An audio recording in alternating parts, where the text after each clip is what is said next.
Welcome back, beloveds, to the Persephone Path. This is episode 2. So, last time we descended with the maiden into the underworld, tracing the seed of self abandonment and the hidden desire that pulled her towards this epic transformation of self. Today, we are going to turn our gaze towards the mother, Demeter. So, the one who feeds the world yet forgets to feed herself. This is a story of love, so powerful it starves everything in its path. It is a story about control, grief, and the way the feminine heart learns to release what it cannot grip forever. So once the earth was an endless harvest, right? So is the story of Demeter. Grains rose, golden fruit and vines, and Demeter walked among her people, blessing the soil. This is her story, the ever abundant, nurturing mother goddess. But when Persephone vanished, when Demeter was actually betrayed and abandoned by the masculine, and we see the dominance of the patriarchal world we live in through this archetype, the mother's cry echoed. Okay. So the story goes she tore the green from the fields. She refused the world of her milk, and winter entered the human story. So Demeter's despair is the ache of every mother who has lost what she birthed, whether it be a child, a dream, or her own innocence. Her grief freezes time. And yet, in the stillness, there's a hidden lesson that waits, right? The nurturer collapses, and the world is invited to learn responsibility for itself, her inner world. So the mother wound is not only personal, it's ancestral, cultural, and cellular. It's what happens when the life giving feminine is cut off from her own nourishment, when care becomes performance and love becomes labor, or at worst, there's an absence of care and love altogether. And Demeter's loss is every woman who has been forced to give without rest, to feed others even when her own body is starving. And when that wound stays unhealed, love turns to distortion.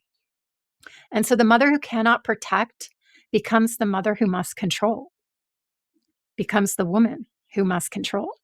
And so fear begins to rule. And Demeter's famine is that moment when love grasps so tightly it kills the thing it longs to save. So, in psychological language, this we know as, we call it anxious attachment, right? Many of us know it. And so, where love and fear intertwine until nourishment becomes unconscious withholding of the very thing that you desire, love and intimacy and connection and attention. And in the myth, it is the great mother cut off from her cyclical nature, from her true bonds, forgetting that to regenerate, she must also let go. And so when the mother cannot descend into her own darkness, the daughter is sent in her place. Many of us know this. The passing on through the lineages, the mother wound, what the mother could not hold or feel and heal on her own remains and gets passed down. And so Persephone carries what Demeter refuses to completely feel and transmute. Often we see this in ourselves in reflection to our own mothers. And that's how trauma repeats. What isn't transformed is transferred. So the daughter becomes the emotional container for generations of unwept grief, dysfunction, and interference. And she lives her mother's unlived parts. And she plays both the innocent and the redeemer. And the burden is heavy, often crippling. And this is why so many of us spend decades rescuing, fixing, and caretaking, trying to heal the mother through every relationship we enter.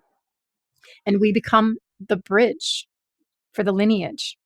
But unless we learn to walk back across it, we drown in the same river of tears that our mothers and grandmothers and foremothers did. So I also want to offer I do a lot of research and I appreciate the clinical terms and perspectives. And Demeter's despair mirrors depressive collapse and overfunctioning. And she swings between burnout and control, and between helplessness and hypervigilance. And she loses touch with the true self, surviving through a false one that maintains the image of competence, like so many mothers, the all doing, all capable, overburdened mother and woman. And what happens is that her psyche splits, and she idealizes the good child. Be good. And, be good, sit down, be quiet. And it's that inside herself that she wants to be good and be quiet. And there's a demonizing this particular world that took her, the wild world that she refuses to go into because of the degree of trauma in most cases that is there. And so remember I spoke about the name of the father. And this, we see this here also in Demeter's story. The name of the father is missing. That character, that symbolism, where she was not protected. She was not supported. There was not provision by the masculine given to Demeter when her child was stolen under the permission of her husband. So there is no boundary, no mediation in her for her. The mother and the daughter exist in an endless circuit of fused loss.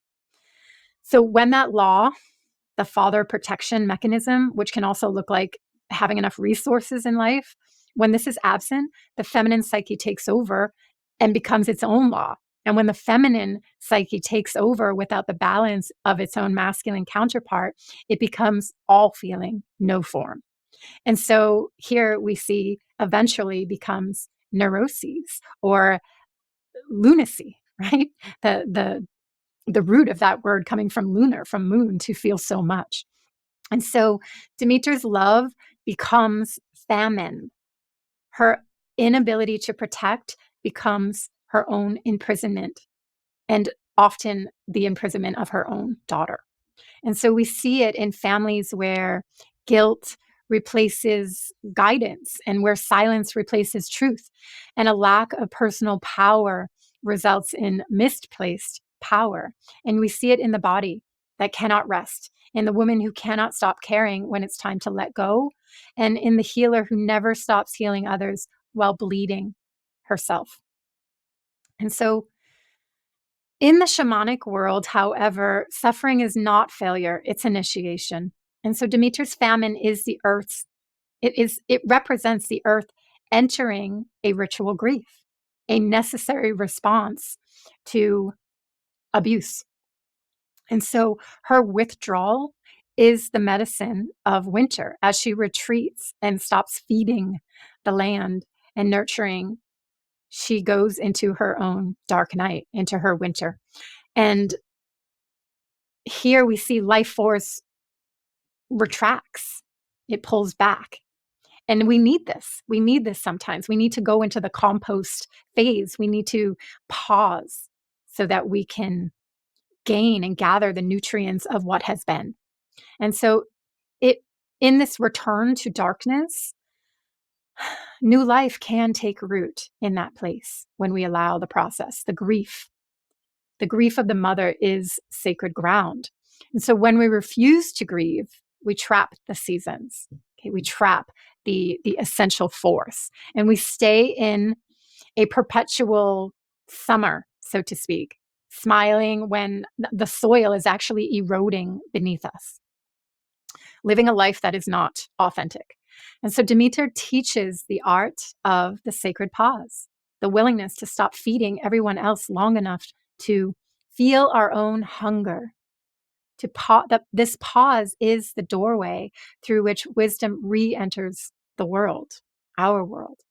So to heal the mother wound is to release the need to control life, to stop trying to prevent the winter, the descent. And healing begins when the mother within us says, I will no longer starve myself. So We need to learn to also see our mother and witness without judgment. This is a very powerful stage in the process of resolving the mother wound. So when you can see your mother's pain without turning it into an identity, just compassion loosens the lineage knots, right? And so also when we can name the grief, when we can say what was never said, like, I missed you, I needed you, I forgive the woman who didn't know how. And also when we can differentiate, when we can understand that her pain is not your pain and that you are not responsible for her healing, when we decide, when we choose to actually unburden the weight of carrying it forth and truly reclaim our power and let it go. And there is also the honoring. I appreciate this concept. Why I love this aspect of astrology so deeply in the lunar cycles, that when we learn to honor the seasonal self, right? What I call the seasonal self, that rest when it's winter inside you. Creation depends on that rhythm. And so when we look around today and we see the same myths playing out, the exhausted planet, the overworked feminine and caregivers, the relentless productivity that leaves no room for grief, no room for rest. And well, we can see the collective mother is burnt out, right? There is a revolution going on this planet in regards to the feminine and masculine, and we are the ones, we are a part of it. And it's like our systems go barren because we have forgotten how to rest, how to be cyclical, how to honor the stages. And healing mental health at this level isn't about deficiency of like quick fixes, right? It's about restoring cyclical wisdom and knowing that breakdown is a form of sacred rest and that spring always waits beneath the snow. And when the paternal law is absent or foreclosed, that masculine provision, meaning and symbolism in the psyche itself unravels. And so our task is to re-symbolize, remember the missing structure within ourselves. If you relate to this Persephone, which I imagine you do if you're listening, if you have come through lineage of this trauma wound, trauma bonding through this wounded mother wound, feminine, we must bring boundary and form to our own tenderness and to our own desire for union, true bonded union. So it's about inner sovereignty, and it's about the ability to say enough with our love. It's about the maturation to mature both mother and daughter within, where nurturance and limit coexist, and love no longer costs our life force. So in the myth, it is only when Demeter releases her grip and accepts the natural rhythm of the loss and the return that Persephone rises again and the earth blossoms and she comes into the spring and there is spring. And the mother learns that love is not ownership. It is the faith that what has gone into the dark will return in its own time. And that we can rise from the abuse, from the lack of what was right and what was what we deserved but did not receive, right? That is part of this earth experience. It is not that she was not wrong. She was absolutely wronged and abused, but it was how she chose to deal with the situation, which is all of our choice, right? And when we trust that the cycle, when we trust in the cyclical nature, and we we don't turn on ourselves, right? Demeter also represents the devouring mother, as different from the earth mother, the earth-giving mother. So the earth-giving mother, the fertile, wise, rhythmic, whole, life-giving mother, the one who can rise from the suffering. So let's take a breath. Let's feel into the mother within. the one who gives, who worries, who maybe has overmanaged. And let's just remind ourselves, say to ourselves, I honor your devotion and you are free. So we can notice what shifts in your body when you stop holding the world together. When you learn that devotion does not need to be suffering and sacrifice, but can be freedom and power. And there is silence. There is silence before the symphony of the spring, right? There's silence in the winter. And we need to honor that this dark descent as a season that we can and will go into. So Demeter's healing is our collective healing. When the mother can truly rest, the daughter can rise. And when control dissolves and we can allow the surrender into our own true divinity of our true feminine power. And when grief is honored, the mind can find peace. So next time I plan, we'll journey back to Persephone herself, to the pomegranate, the lie, the erotic truth of choice. And we're going to explore how pleasure, shame, power intertwine in the healing of the feminine psyche, and how desire, once feared, becomes the doorway to wholeness. So until then, may your grief be fertile soil. May your rest be holy, and may your love be free. So much love and blessings. Take care.